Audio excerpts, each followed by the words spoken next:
यार स्क्रिप्ट याद नहीं रहता है, बार बार मुझे वीडियो ऐसे बार बार बनाना पड़ता है। पता नहीं कितना टेक है ये।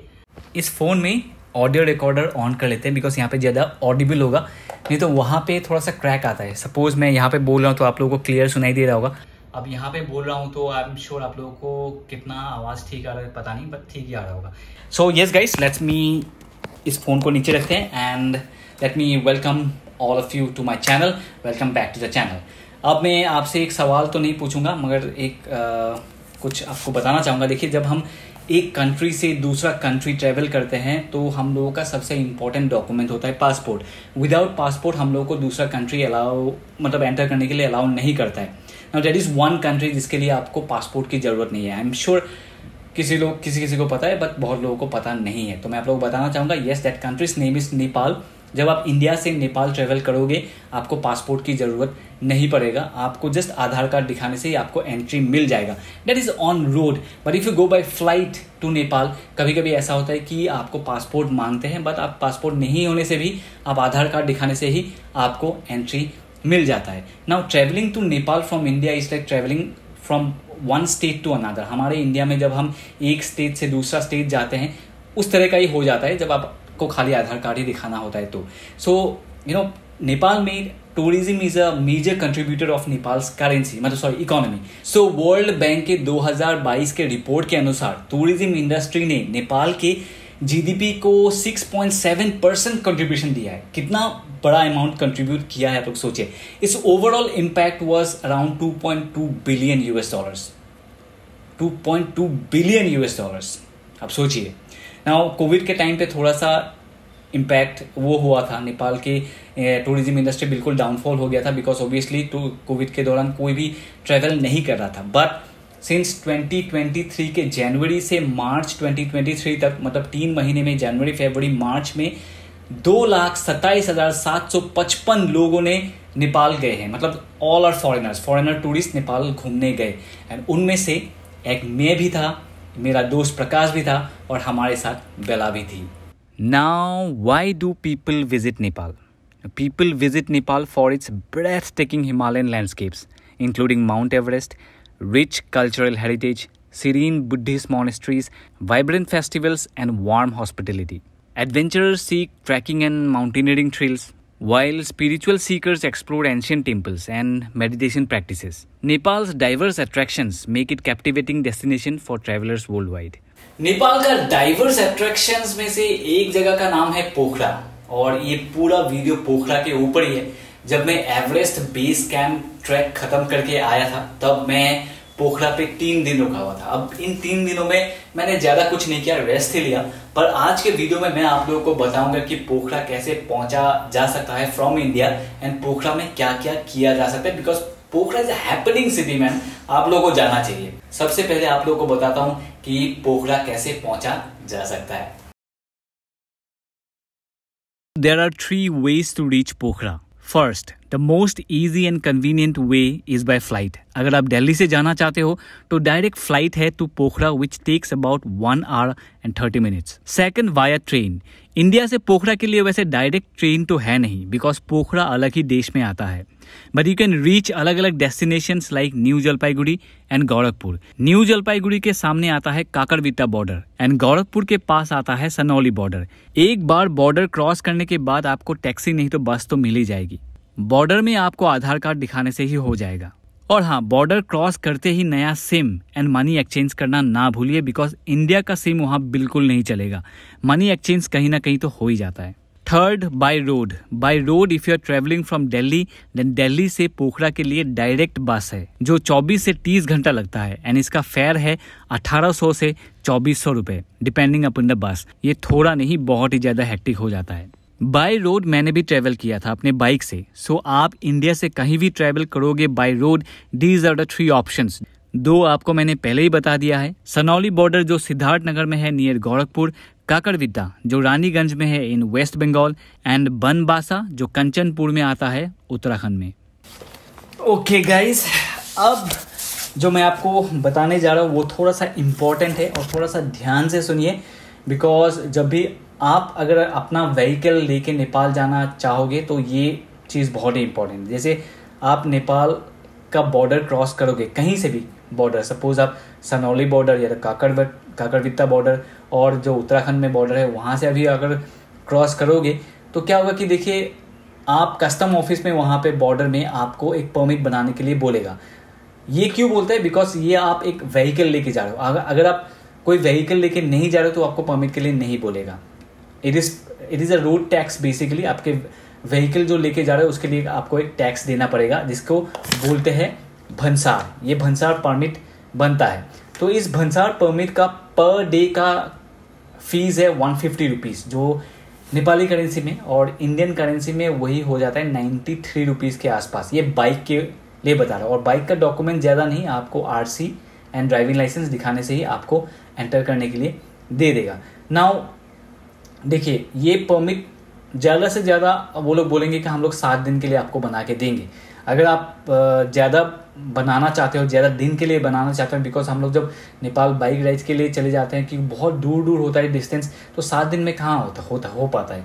तो इसीलिए हम लोग ज़्यादा दिन के लिए बनाते हैं। इसीलिए हमने 21 डेज़ के लिए बनाया था, बहुत ही रिक्वेस्ट करके 21 डेज़ के लिए बना के हम लोग गए थे, क्योंकि हम लोग तो mount Everest base camp track करने के लिए गए थे, तो ऑब्वियसली दिन तो लगना ही था। तो 21 दिन हम लोगों ने जैसे तैसे वहाँ पे बना लिया। नाउ अगर आपका ये परमिट एक्सपायर हो जाता है, मतलब नेपाल में कहीं पे, तो पर डे के हिसाब से फाइन है। पर डे के हिसाब से फाइन आई थिंक 1500 रुपये है पर डे का फाइन, 1000 या 1500 रुपये, आई फॉरगॉट, बट ये अमाउंट चेक कर लीजिए, मैं देख के बता देता हूँ। तो हाँ, तो ये अमाउंट है फाइन जो आपको नेपाल के काठमांडू में जाके जो एयरपोर्ट है कस्टम ऑफिस में जाके वो लेट फीस देना पड़ेगा। अगर आप टाइम से पहले थोड़ा सा और एक्सटेंड करवाना चाहते हो तो वही काठमांडू जाके कस्टम ऑफिस में, एयरपोर्ट के कस्टम ऑफिस में आप ये रिन्यू कर सकते हो। वो भी थोड़ा सा लंबा प्रोसीजर ही है, और यहाँ वहाँ कागज जाता है, फिर बाद में बन ही जाता है, 1 दिन तो लग ही जाता है उसमें। सो यस, नाउ बाइक लेके आप कैसे नेपाल एंटर कर सकते हो वो मैंने आपको बता दिया। अगर आप 4 व्हीलर लेके भी एंटर करना चाहते हो तो it is almost the same procedure, is just that आपका जो अमाउंट है, जो फीस है पर डे भंसार का, वो 500 रुपये हो जाता है, तो नेपाली करेंसी में 312 रुपये है। नाउ बॉर्डर टू पोखरा, कोई भी बॉर्डर, सपोज आप काकरवित्ता से जाओगे या तो आप सनौली बॉर्डर से जाओगे, ये बॉर्डर पोखरा तक का रास्ता बहुत ही ख़राब है। ख़राब मतलब ऐसा ख़राब है कि रास्ता कंस्ट्रक्शन में है, गाड़ी लेके मतलब बाइक लेके जाओगे तो पूरा धूल मिट्टी आपको लगना ही लगना है। 1/3 या 1/4 ही ख़राब होगा, पर वो 1/4 बहुत ही ज़्यादा ख़राब है। तो इसीलिए अगर आप गाड़ी से भी जाते हो तो गाड़ी में कोई टेंशन नहीं है, आप गाड़ी के अंदर रहोगे तो इतना टेंशन नहीं होगा, पर बाइक से जाने से तो ये मुसीबत है। लास्टली मैं यही कहना चाहूँगा, अगर आप पोखरा जाना चाहते हो तो इट इज़ ऑलवेज एडवाइजेबल कि आप फ्लाइट से ही जाओ, क्योंकि 1.5 घंटा में पहुंच जाओगे, काम खत्म, पोखरा सीधा लैंड वहीं पे करोगे। और एक बार पोखरा पहुंच गए तो वहाँ पे मज़े ही मज़े हैं। नाउ मैं आपको ये बताऊंगा कि पोखरा में क्या क्या किया जा सकता है। अगर कोई डाउट है तो मेरे जो कमेंट सेक्शन में उसमें कमेंट कीजिएगा, मैं आपको बताऊंगा। Now let's discuss and let me tell you कि पोखरा में क्या क्या किया जा सकता है। पोखरा पहुंचते ही आप लोगों को मार्केट एरिया दिखेगा, जहां बहुत सारा cafes, bars, pubs, restaurants, shops and hotels दिखेगा, और कहीं कहीं डांस बार्स भी दिखेगा।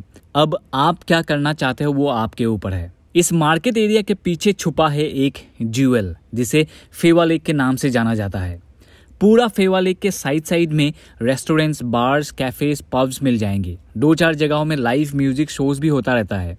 हम एवरेस्ट बेस कैंप में पूरा पैसा लुटा के आए थे। हमारा पॉकेट्स हमें महंगा बार्स पे जाने के लिए अलाउ नहीं किया था, इसीलिए हमने एक cheap lake side food stall पे जाके ऐसे टाइम स्पेंड किया था। What do you want to say something about Fewa Lake?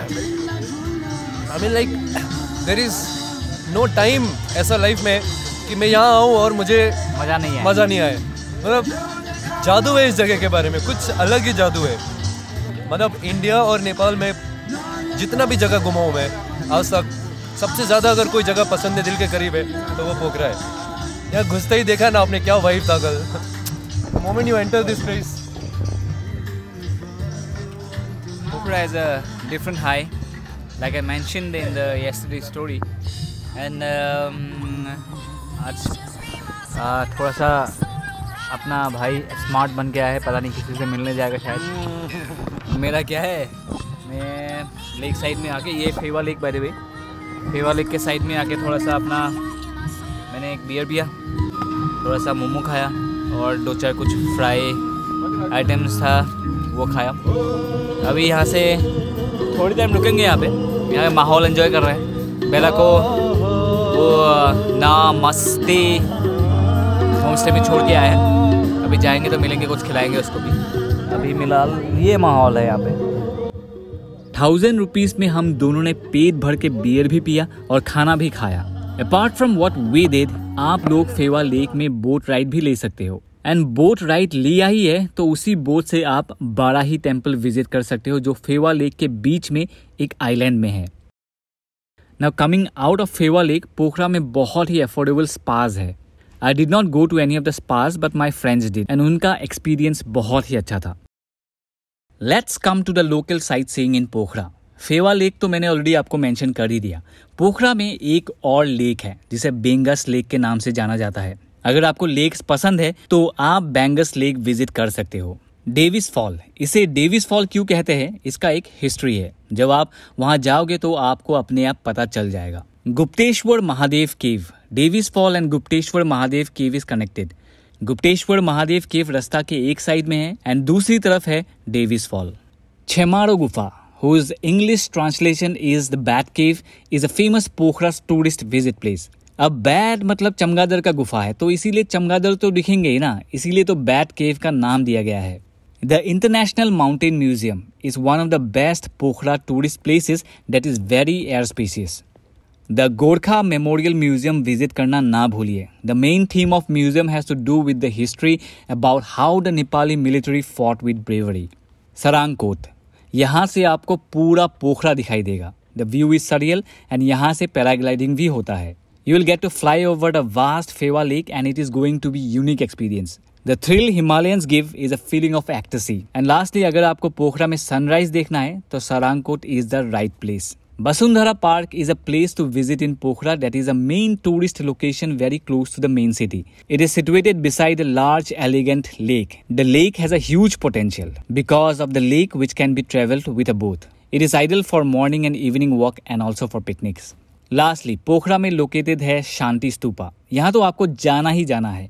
Shanti Stupa is situated at the hilly edges of the Himalayas. ये जगह इतना क्वाइट है कि आपको यहाँ पे अपना सांस भी सुनाई देगा। Once you reach the stupa, the view is marvelous. You have to climb 500 steps after you reach the stupa. So be prepared to sweat the effort in order to gain the entire satisfaction.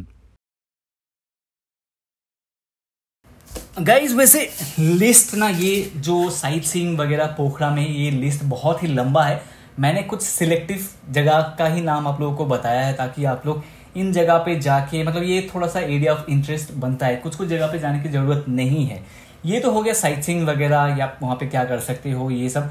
Now let's come to the adventure side of Nepal. In Pokhara में क्या क्या हो सकता है थोड़ा सा मैं आपको ब्रीफली ही बता दूंगा। सबसे पहले तो होगा पैराग्लाइडिंग। देखिए, पैराग्लाइडिंग का चार्जेस मैं आप लोगों को बता देता हूँ। पैराग्लाइडिंग का चार्जेस है 12,000 नेपाली करेंसी में, जो इंडियन करेंसी में 7,792 रुपीज।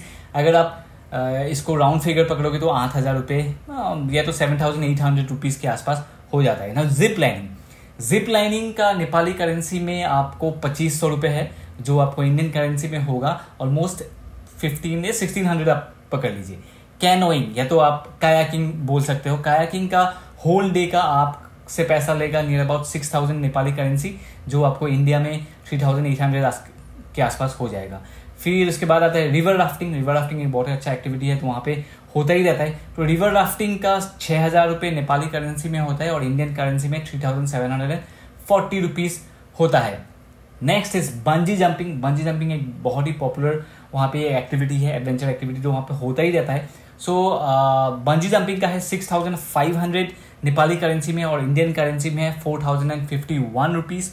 एंड एक बहुत ही जो एक्सपेंसिव है वो है sky diving. Sky diving Nepali currency में वहाँ पे 95,000 रुपीज, ऑलमोस्ट 1,00,000 रुपये भी आप पकड़ लीजिए। अगर इंडियन करेंसी में इसको कन्वर्ट करते हैं तो बनता है 59,219 रुपीज, जो राउंड फिगर पकड़ लीजिए 60,000 आपको पड़ जाएगा ना। एक चीज यहाँ पे बहुत ही एक्सपेंसिव मुझे लगा है, वो है पैराग्लाइडिंग। देखिए, पैराग्लाइडिंग 12,000 रुपये, 7,000 या तो 8,000 रुपये, वहाँ पे ऑलमोस्ट ये काफ़ी ज़्यादा लगा, क्योंकि मैंने इंडिया में जब किया था, आज से कुछ साल पहले ही किया था मैंने, बट 2500 रुपये में मैंने बीर बिलिंग से किया था, जो वर्ल्ड का सेकंड हाईएस्ट पॉइंट है।